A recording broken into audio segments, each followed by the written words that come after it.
አየሻት? ያችንሽ ልጅቷ ስልኳን ብቻ ትቀበይልኝ። አንተ ግን እኔ ሴት መስያ ልታየህም አይደል? ምን አገናኘው? ምንም እቀበልልሃለሁ። አንድ ቀን ግን አይነን ስትገልጥ ይቆጫል። እናት እንዴት ነሽ? ሰላም። ያ ልጅ ይታይሻል? በጣም ደስ ብለሻል። ሊያወራሽ ይፈልጋል። ወንድምሽ ነው? አይ አይደለም፣ ጓደኛዬ ነው። ምን ነው? እና ምን ችግር አለበት ወይስ ፕሌየር ነገር ነው? አረ የለበትም። በዛ ላይ ታማኝ ነው። ቀርበሽ ብታይ ትወጇለሽ። የኔ እናት፣ ወይ እኔ ጅል መስዬሻለሁ ወይ አንቺ ጅል ነሽ ማለት ነው። ማለት አልገባኝም። ወንድምሽ ካልሆነ ታማኝ ነው ካልሽ እንደማየው ቆንጆ ነው። እና ጅል ካልሆንሽ እንዴት አሳልፈሽ ትሰጪዋለሽ? ጓደኝነት ፍቅሬን አወረበት እንጂ እኔማ አስቤ ነበር። ምን አልሽ? ልክ ነሽ። እኔ ነኝ ጅሏ። ጥሪዋ አወራዋለሁ። ይዙ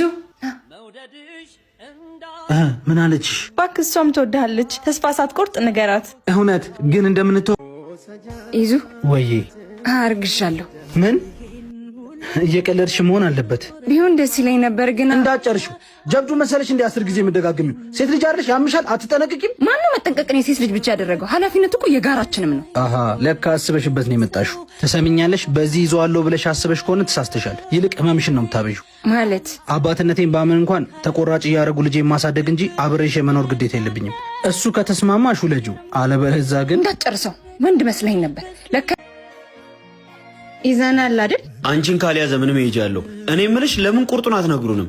የምኑን? ፍቅረኛ ናችሁ ወይስ አሁንም ጓደኛ ነን ነው የምትሉት? አንተ ማንን ነው የምታወራው? ምሩ ናት። ሚስት አታሳጨው። ወይ ወስናችሁ ተለያዩ ወይ አብራችሁ ሆኑ። ቆይ መቼ ነው እንደምትወደኝ የምትነግረኝ? ሁሌ አይደለ እንዴ የምነግርሽ? የምሬን ነው። ወይ ወስን ያንተ